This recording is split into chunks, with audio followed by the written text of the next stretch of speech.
सातारा जिल्हा परिषद अध्यक्षपदाच्या निवडीदरम्यान जे काही नाट्यमय घडामोडी घडल्या यामध्ये 2 सदस्यांवर अपहरणाचा गुन्हा दाखल झाला होता. ज्यांचं अपहरण झालं होतं ते बापू शिंदे आपल्यासोबत आहेत. बापू, खरं तर याबाबत आज तुम्ही स्थानिक गुन्हे शाखेच्या कार्यालयात आलेला आहे.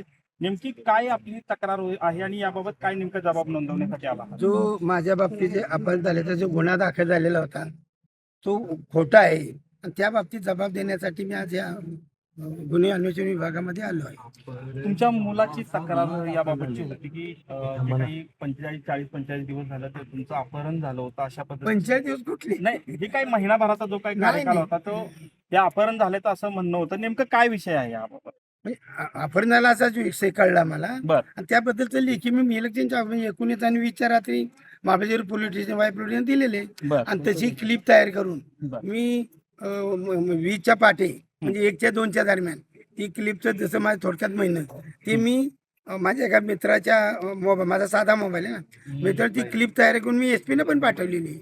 नक्की मग काय वाटतंय तुम्हाला ह्याबाबत? काय हे राजकारण कसं झालेलं आहे? काय नेमकं होतं? हे म्हणजे आता हे राजकारण कसं की आमचे जेणेकरून कुठे गुन्हे दाखल करून की आमचे जे सदस्य आहेत त्यांना मतदानाला वंचित ठेवणे हाच एक मग त्यांचा उद्देश. नाही, याबाबत काय आव्हान तुमचं काय आहे नेमकं याबाबत? की नेमकं काय प्रशासनाला सांगाल की तुमची मागणी काय असणार? आमची मागणी आहे की चुकीचं इलेक्शन झालेलं आहे. आमच्या लोकांचं म्हणजे माझं अपहरण झालेलं आहे ती खोटी कंप्लेंट आहेत, पण माझ्याही 2 मतदारांचं म्हणजे जेलमध्ये असलेल्या सुद्धा मतदान करण्याचा अधिकार आहे. बरोबर. आणि मतदान येण्याला हॉलमध्ये पाऊल टाकण्यास पोलिसांनी यांचं अपहरण केलं आणि मतदानापासून वंचित ठेवलं. हा एखाद्या आम्ही सगळे सदस्य मिळून गुन्हा दाखल करू शकतो. त्या पोलिसांनी दिवशी तुम्ही त्या घटनाक्रमाचा तुम्ही साक्षीदार आहात, सगळं तुम्ही त्या तिथं होता. त्यावेळेस पोलिसांना तुम्ही काय सांगितलं होतं का याबाबत माझं काय अपहरणाचं? त्यावेळेला म्हणजे मला सुद्धा मतदानापासून वंचित ठेवण्याचं हे पोलिसांचं षडयंत्र होतं. त्यामुळं मी इकडे तिकडे न बघता सरळ आपलं सभागृह गाठलं. बरोबर. पण त्या दिवशी अपहरणाच्या बाबत काय पोलिसांशी चर्चा झाली होती का? नाही, काही नाही, काही नाही. मग असं अपहरण झालं असं काहीच म्हणाल नव्हतं का? माझं अपहरण झालेलं नाही वगैरे असं काहीच नाही, मी सांगितलं? आतले दिलेले आहे ना पोलिसांना लिखी. बर बर.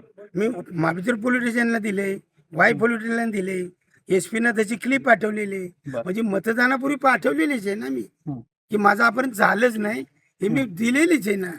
त्यामुळे सांगायचा काय प्रश्नच नाही. तरी सुद्धा पोलिसांनी याबाबत काही दखल काही दखल घेतली नाही. त्यांचा एकच उद्देश होता पोलिसांचा की बाबा जेणेकरून विशिष्ट एका पक्षाच्या माध्यमातून ती जिल्हा परिषद राहिली पाहिजे, त्यासाठी आमचं मतदान कमी करण्याच्या उद्देशानं ही खोटी केस झालेली असून त्यामध्ये आमच्या मतदारांना 2 ह्यांनी पोलिसांनीच अपहरण केलेले. नक्कीच जाणीवपूर्वक हे जे गुन्हा जो आहे तो दाखल केला असल्याचं एकूणच मत जे आहे ते यावेळी बापू शिंदे यांनी व्यक्त केलंय. कॅमेरामन आमिर शेखसह संतोष कारोडे, TV9 मराठी, सातारा.